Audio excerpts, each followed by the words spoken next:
Okay, so stages of development. Get a lot of questions. What's the best way of sequencing training to develop really quickly in internal arts? The first one is to feel life force. Life force is best developed outside the body, and your hands are the most sensitive part of the body, so developing sensitivity in the hands. Building the ball is the exercise I prefer for that, where you simply vital breathe into the space between your hands. To vital breathe into your hands, what you're doing is projecting the breath through a wave of relaxation from the lungs to the hands and concentrating the breath between the hands, and vital energy accumulates. So this form of energy development, or sensitivity, should we say, requires a few basic factors. It has to be done outside the body. You have to put your will outside the body and direct your breath outside the body and use relaxation to guide it, and the sensitivity switches on. The hands are the most sensitive part of the body, so you want to activate awareness within the hands first. A lot of systems will put the awareness in the dantian. The physiology will control consciousness, and it'll take 10 years to feel qi. And we don't want that. We want 3 minutes to feel qi, and that's about how long it should take. The only people who tend to fail with this exercise are people who smoke too much pot. And a lot of pot smokers are fine, they'll feel, but there's a lot that won't feel anything because it numbs your spiritual sensitivity. Okay, so most people, 3 minutes. If you have to repeat the building the ball exercise half a dozen times, so be it. You'll get this, it'll build up, build up, build up. Location matters. Do it under the trees, it's easier and stronger. If you're in a concrete apartment, it'll still work, you'll feel energy, but nowhere near as intensely as in the forest. So that's step one for training, feel energy in the hands. Step two is to feel it through the skin and the fascia web of the body. So you want to take that feeling of building the ball in your hands and then expand that sensitivity right through the whole surface of the body. So you whole body pore breathe, and then relax the muscles, relax the facial web, and use the skin and the fascia as a tuning fork for life force awareness. Okay, so that's the step two. Then step three is to amplify that through body mechanics. So you'll use shunting, you'll drop the hip, stretch the spine, drive your weight down onto the ground and power stretch a little bit more, and you'll increase the volume, which will thereby increase sensitivity. So you want a first sensitivity of the hands, sensitivity of the body, then amplify sensitivity by increasing volume. From there, we want to increase speed. So when you drop the hip and stretch the spine and shunt, you do it a little bit faster, and you get the energy to move a little bit faster. And what that does is when energy is moving more quickly, it dissolves points of resistance, it opens up parts of the body which normally aren't open. And as you start to shunt and throw your body weight through the movements, you'll get big openings where you're at one level of sensitivity, you do a little bit of the shunting for 10-15 minutes, you go, oh wow, I can feel a lot more now. And you get these huge growth spurts in your sensitivity. Then we have throwing and power stretching exercises. These amplify the sensitivity dramatically due to the amount of opening you get, due to the amount of conductivity you get, and the amount of speed of movement that the energy moves through your body. The throwing exercises, you're basically throwing your body weight to force connection, to force things open, and thereby you get amplified sensitivity. As you practice these exercises, you'll start to realize that the contrast between your consciousness and what you're looking at allows you to see it better. So if a person's full of tension and they're really, really stiff, and you touch them and you're relaxed, you feel their tension, but they can't feel your tension due to the contrast. So this contrast principle we want to apply to the energy. Well, once you feel it, just quieten your mind and pay more attention to what you're feeling, and the contrasting quietness of your mind and the energy makes the energy feel bigger, and you become more sensitive again due to your own quietude. If you have too much tension or static in your mind from power stretching and throwing and intending the exercises too much, the static will dull your senses. So take time to sit in stillness when you do the exercises, lessen tension, and you'll find that will give you these growth spurts and energy awareness. So most of these exercises we're looking at to get more sensitive. Once you've got the sensitivity, you go back to speed and volume, power, and connectivity. So when you do a throwing exercise, I can throw to make my body loose and light and just shake tension out, or I can throw to connect my body and throw into my core. So if I throw out, tension goes out. If I throw it in, tension, the mass goes out and I gather it back here. So it's like I'm hitting my gut with a wave of mass from the throw. So this earth element throwing forces connection. If you do it for a few minutes and then hit a punching bag, you'll notice a huge difference. So do a measurement, just swing the arm, hit the bag as hard as you can, and then do a few minutes of hitting the mass back into your core, and then hit the bag and connect to your core, and your whole body weight arrives on your hand. The sound of hitting the bag will be substantially different. You'll be more connected. So this amplification of your body connection through the throwing exercise, the more connected you are, the more energy you're going to be able to radiate back out, and your sensitivity and your internal power is going to develop further. From there, we start looking at what are your goals in your training. So this is sort of like still at a overall, doesn't matter what your goal is, we get to this point.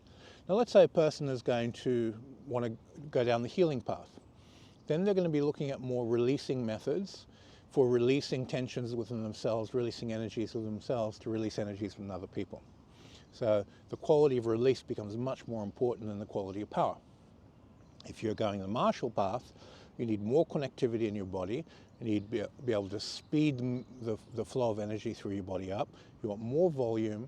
So the types of exercises you do branch off. One person is going to be much more gentle and qualitative in their awareness, and the next person is being more quantitative and power-based in their body and radiating power from the body.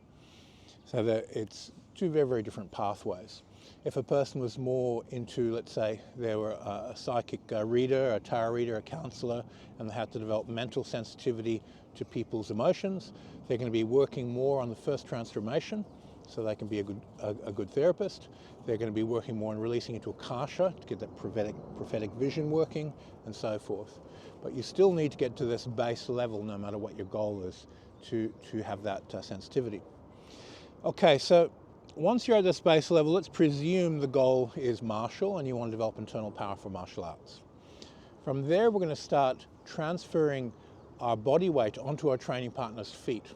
So if Dinesh comes over, and he's going to feed me, he wants to put his body weight, the first thing he's got to do is find my feet. But here he's going to go to my sit bones on the chair. So he wants to feel the bench I'm sitting on, and then he wants to gently stretch up and onto the chair, and for me, I want to stretch back out. Now, this mechanical stretch in my body is taking his weight. So he's taking 70 kilos, stretching it up. He's not putting it here, he's putting it there in his awareness. And that's a big, big difference.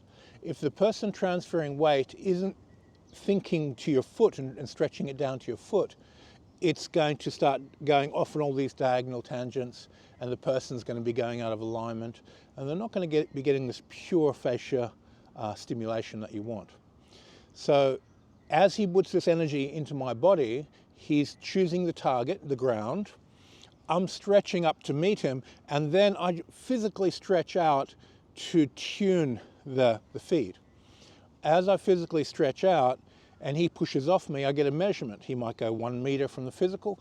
Then I start radiating a bit of vital energy and tuning to this vital feeling as he pushes in, and then that might take him double the distance.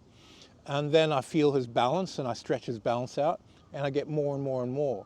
You might do the first transformation, second transformation as your partner feeds. You might just simply occupy more mental space and relax and release outwards more. And you change the variables of your mind, your energetic awareness, and your body mechanics to test the differences and the effects on your partner. And this is really important, that your partner gives you a baseline of this is how much feed the partner is going to give. And if I do nothing other than physically brace against him, that's the result. And then as I make changes to the elasticity in my body and I get a better result, I can measure those changes. I can observe how my awareness and changes in my body are affecting the rebounding force that's being produced. Once you've got your basic feed there, and you've got nice relaxed life force extension, and you've emptied out your partner's bridge that you don't feel their weight and it's going into the fascia. From there you start to stress test it, where your partner gives you a little bit more speed of their mass.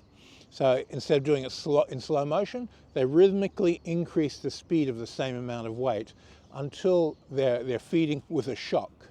And they just shock their body weight onto your base, and then you have to rebound it at high speed back. That's when it starts becoming martially viable as a martial skill. And you'll notice the shunting exercises, where you drop the hip, stretch the spine, drop your body weight to the ground while stretching out and letting it come out of the stretch. These will produce a type of alignment that you can use in these exercises. So you'll do a little bit of shunting, then your partner will feed, and then you match the mechanics of the feed in your next round of shunting. And then when you want to change the type of issue you're doing, you change the shunt and get it to match your partner's feed, and you stimulate all the different lines of power through your body. You can define each line of power, or just let them arise naturally, spherically, that your partner's always changing how they put their weight onto you to connect the fascia, get more volume of mass going through it and speed it up and so forth. Once you've got to a certain point, you'll begin to realize that, okay, he's doing all the work and I'm just releasing, extending the mind. But what if the partner's not going to do any work? And then we have the next branch, where do we actually want to bounce our training partner as a martial skill? Not really. It's kind of a dumb thing to do. This can come back and punch you if it was a fight.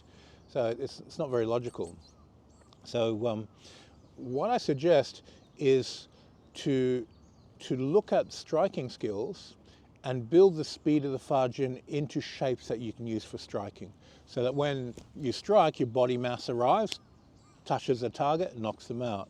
For this, you need a sound, real martial art, not Tai Chi, not some imaginary nonsense. You need to get into an MMA gym, sparring with people, competing with people with combat attitude, and build your will in a reality-based environment, not a delusional environment.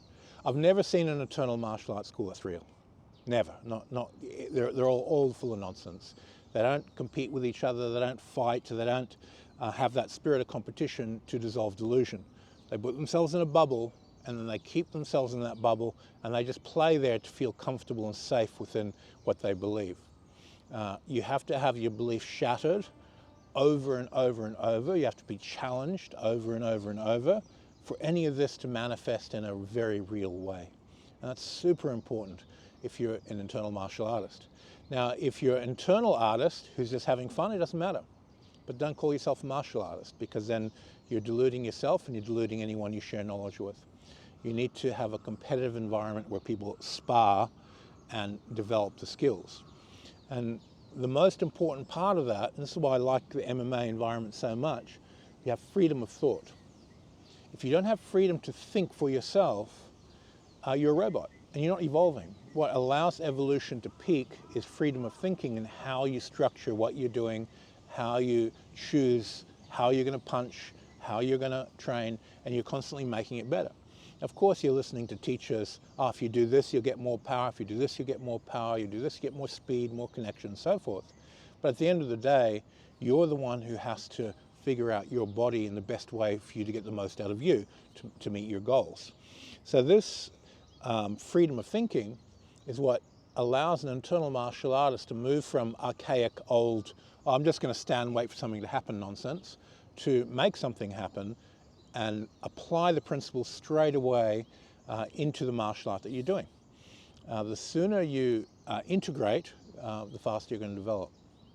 Now, the growth rate here to integrate into a real martial art, when I say real, I mean something that actually works, is that you don't train the internal, you don't learn a new internal thing while competing.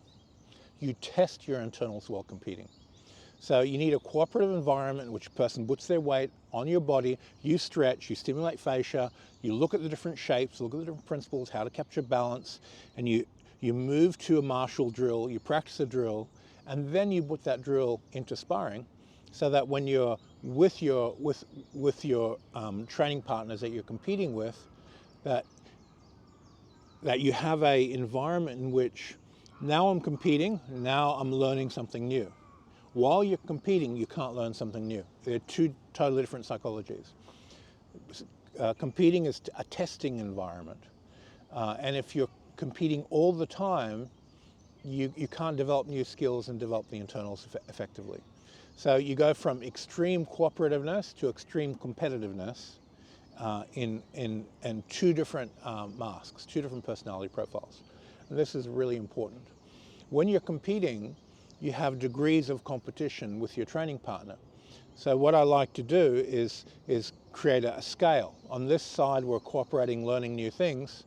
On that side, we're highly competitive. In the middle, we have dancing. So I throw a punch, I throw it in such a way that you perfectly intercept it with perfect timing, have perfect technique, and send something back. And we play tennis, where we're throwing techniques backwards and forwards. The ball's going to him, he throws it back, and we're putting it like we're doing a dance with each other, which is random. And once that sparring and that type of environment is perfect, then we can start breaking the timing, changing the rhythm, and becoming more competitive. So perfect practice makes perfect. Whereas the line at which you can do things perfectly, you keep moving that line as you get better at the skills. The worst thing you can do is throw a person as a beginner straight into the competitive side, and they're just going to get punched and they're going to be expressing bad habits.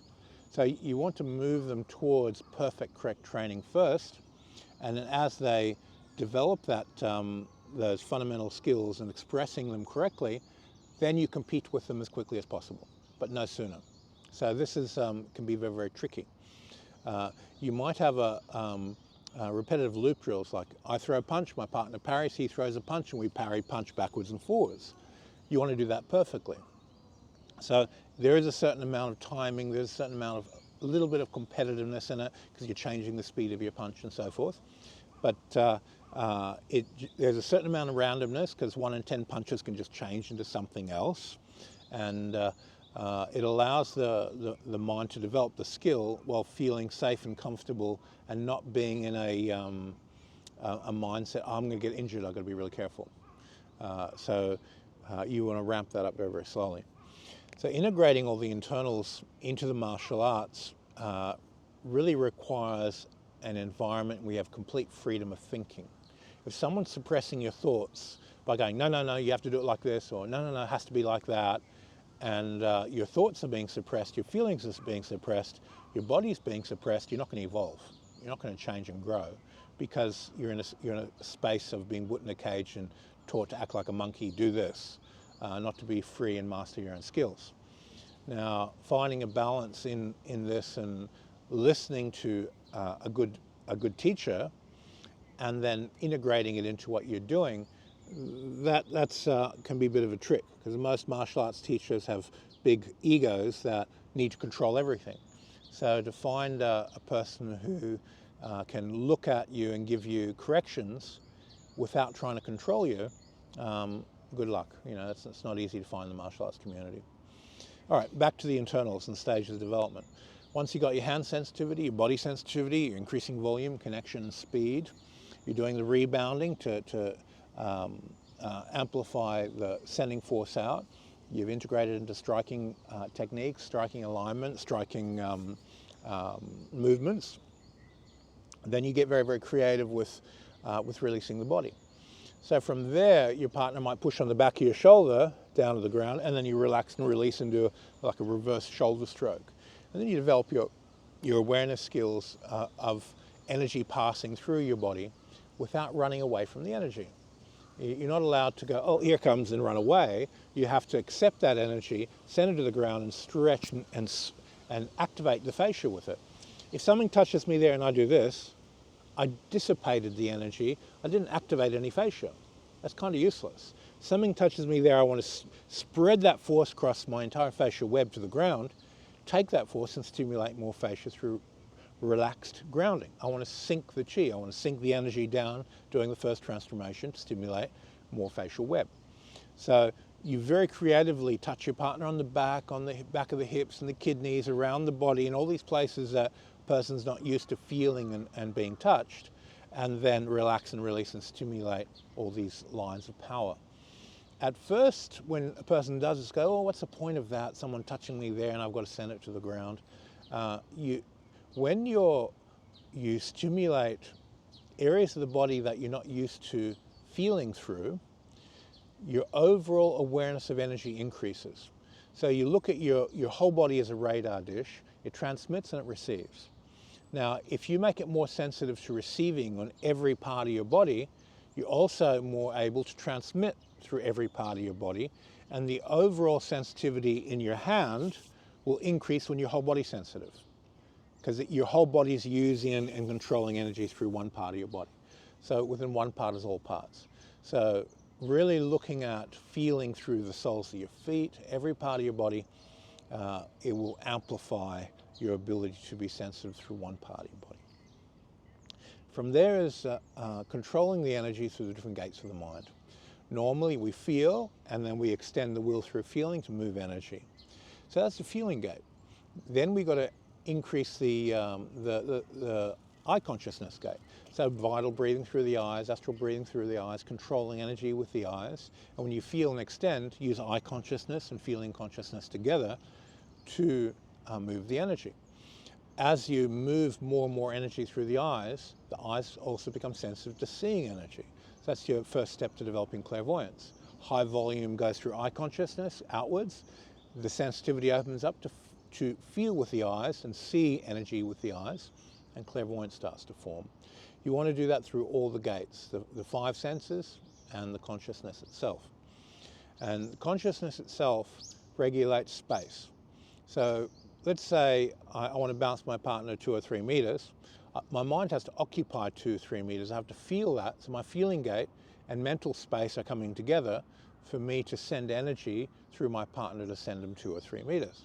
If I don't expand the mental space, the mind gate, then nothing's going to work. So the mind gate is being developed through all the 5 sensory gates. Now we have more than just the 5 senses when it comes to sensory gates. These are the physical senses. We have aspects of knowing. Let's say you meet someone and you get this first impression that's happened. You know them even though you haven't communicated with them. And then they switch their personality on and they say, no, this is the person I want you to know. And they project a certain personality at you that's different to what you first sensed. And you'll know, oh, this is the personality they're projecting, and this is who they are. And there's a type of inner knowing about that. And there's all these intuitive skills that exist, that each person has a natural talent for a different type of intuitive skill. And they're like sense gates, like seeing and hearing and feeling, but they're more connected to the mind gate. And there's many different classifications. So if you, let's say, look at clairvoyance, for instance, there's dozens and dozens of different types of clairvoyance. Depending on what your goal is, which one you're going to develop.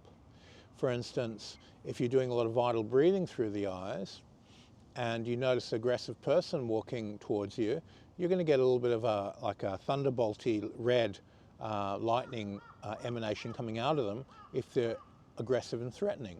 And you may feel it, oh, what's that? And then there's an aggressive person walking past you or towards you. So this survival instinct amplifies through vital breathing, through the eyes and through the pores.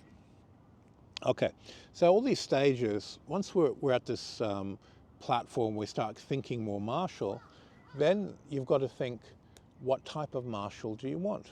Is it competitive martial? Is it just fun sparring? Is it under a rule set? Like UFC fights to a particular type of rule set and you train internally for that set of rules. If you're in the Philippines and they're doing stick and knife fighting, Kali, Eskrima, those types of arts, they're inside of that, thinking of that rule set And they have competitions for that. If you're running internals through that, your mind is going to completely gravitate, I've got to strengthen up the wrist and the body connection through the wrist to the stick. And you'll start doing a lot more issuing through a stick. And it changes the whole framework of your internal training process. So your goals are going to, from there, really change every drill that you do.